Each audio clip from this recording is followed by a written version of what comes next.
सिंध जो नालेवारो लेखक ऐं मोहक़िक़ गुल हसन कलमती 65 सालनि जी ॼमाट ते लाॾाणो करे वियो। संदसि तदफ़ीन मलीर में कई वई। मोहक़िक़ गुल हसन कलमती खे माती गुर्दनि जी तकलीफ़ सबबि 2 मई ते तबियत ख़राब थियण करे कराची जे ख़ानगी अस्पताल में दाख़िल कयो वियो हो, जिथे अॼु सुबुह सवेर हिन दम धणी हवाले कयो। गुल हसन कलमती जे लाॾाणे जी ख़बर खां पोइ अदबी हलक़नि में ॾुख जी लहर छाइंजी वई। केतिराई अदीब, दानिशवर ऐं लेखक संदसि रिहाइश खां पहुता। गुल हसन कलमती जी जनाज़े निमाज़ गडाब जे मुलान अर्जी ॻोठ में अदा कई वई। जनाज़े निमाज़ में पीपी एमएनए अब्दुल हकीम बलोच, एमएनए जाम अब्दुल करीम जोखियो, सूबाई वज़ीर साजिद जोखियो, सूबाई सलाहकार सलमान अब्दुल्ला मुराद, MPa Salim Baloch, MPa Mohammad Yusuf Baloch, administrator नूर हसन जोखियो, समाजी अखबार सैयद खुदा डिनो शाह, अवामी तहरीक जो सदर लाल जरवा, जसकम अखबार इलाही बख्श, प्रोफेसर लुकमान गुल पालारी ऐं बख्शण मेहरानवी समेत ॿियनि शिरकत कई।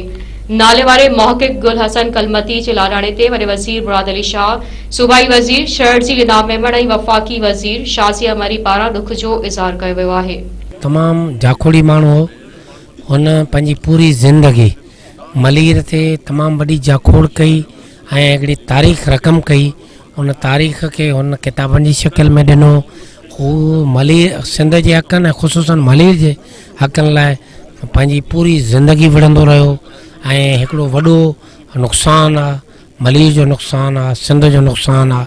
सिंध हिकिड़े महक़क़ ऐं तारीख़दान खां जुदा विञायो आहे, पर मुंहिंजे ख़्याल में गुल हसन मलीर जी तारीख़ में, सिंध जी तारीख़ में ज़िंदा रहंदो। तमामु वॾो तारीख़ी नुक़सानु आहे मलीर जो। गुल हसन जूं मलीर जे लाइ ख़िदमतूं इल्मी तहक़ीक़ी ख़ुशूसन कराची जी जेका तारीख़ आहे, जेका कराची में धारी आबादी जी कारी जी करे जेका ख़तमु थी वई, उन खे जंहिं तरीक़े सां हुन पुराणा रिकॉर्ड ॻोल्हे, सरकारी रिकॉर्ड तोड़े तहक़ीक़ करे उन खे ज़िंदा कयो। ऐं सम्झां थो त एतिरो कमु कंहिं बि कोन कयो जेतिरो गुल हसन कराची जे लाइ करे। हुजणु त ईअं खपंदो गुल हसन खे डॉक्टर जी PhD जी हिन ते डिग्री मिलणु खपंदी हुई, पर उहो न थियो। ऐं ॿियो बि अफ़सोस आहे त गुल हसन हेॾो वॾो बीमार हुजण जे बावजूदि बि हुनजो सरकारी ख़र्च ते जीअं हिकिड़ो ॿाहिरि मोकिले पियो सघिया, हुनखे इलाजु थी पियो सघियो। कराची तारीख़ दफ़न कयूं पिया।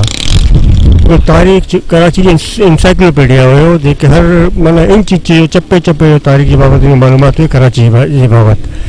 कराची सिंधी अंबारी, कराची जा लफ़ानी किरदार, कराची जा कोट किला ऐं पंहिंजो इन खां अलावा सिंधु दरिया ते जेके ॿेट आहिनि उन जे बारे में जेके तारीख़ी तहक़ीक़ कयो। SSC जी खोड़ सारा किताबनि जो 12 तइदाद आहे ऐं कुझु ते कमु कए पे, पर उहे इत्तफ़ाक़ पूरा न थी सघिया बीमारी जे हाल जे करे। लेकिन असां अॼु माना सम्झूं था त असां हिकिड़ो अहिड़ो माण्हू असां दफ़न करणु वञूं पिया जंहिं सिंध लाइ सभु कुझु कयो।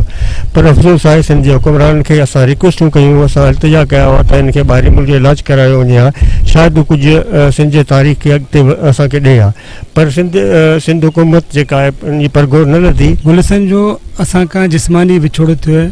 ऐं सम्झां थो हू त तारीख़ जो हिकिड़ो किरदारु हुयो, हू अमर आहे। हू जेको आहे हुन पूरी दुनिया में कराची खे सुञाणप ॾिनी, सिंध खे सुञाणप ॾिनी आहे।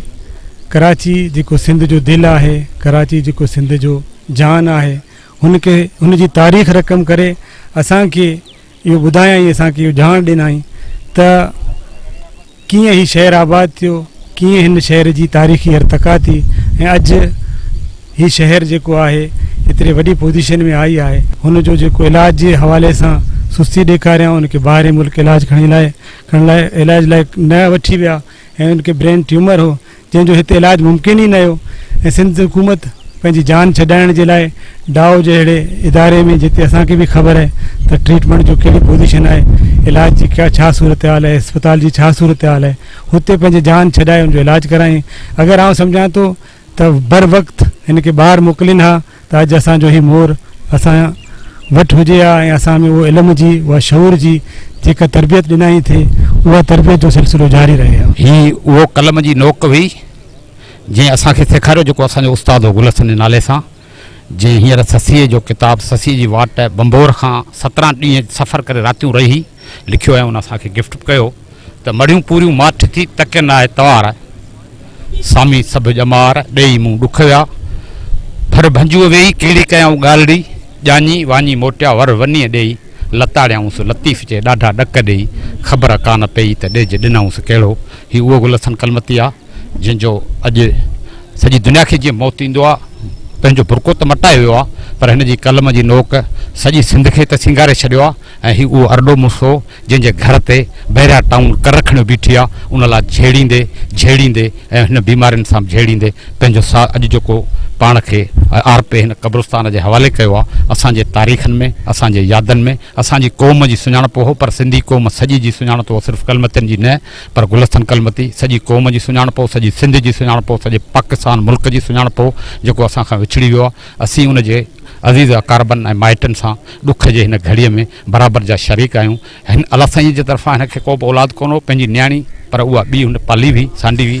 घर में सिर्फ़ु टिनि शख़्सियतनि ते महदूद को हो, पर सॼी सिंध ते ईअं छाइंजी वियो रुखमान गुल पालारीअ सां गॾु। जीअं भंवर मां भेरो लाए झांसी वास वणनि में, ओते ई पीते ई जिनसी से सर्व सारींदा आहे जानब तो ईअं म जुगाए जीअं फुलारिया बाग फिटा कई। गुलहसन कलमती साहब के कराजे तहसीन पेश किया तो उन्होंने हमेशा हक़ कई सच जी आवाज़ हो ऐं उन मलीर जे राइट्स ऐं मलीर जे इशूज़ जे लाइ आवाज़ उतारियो ऐं पूरी सिंध जे लाइ आवाज़ उतारियो। हिकिड़ो वॾो सानिया आहे, क़ौमी सानिया आहे ऐं हमेशा उहो सिंध जे इशूज़ ते, मलीर जे इशूज़ ते किताबूं लिखियूं आहिनि, तहज़ीब ते लिखियूं आहिनि, सक़ाफ़ती वरसा जे हिफ़ाज़त जे लाइ जाकोड़ कयो आहे।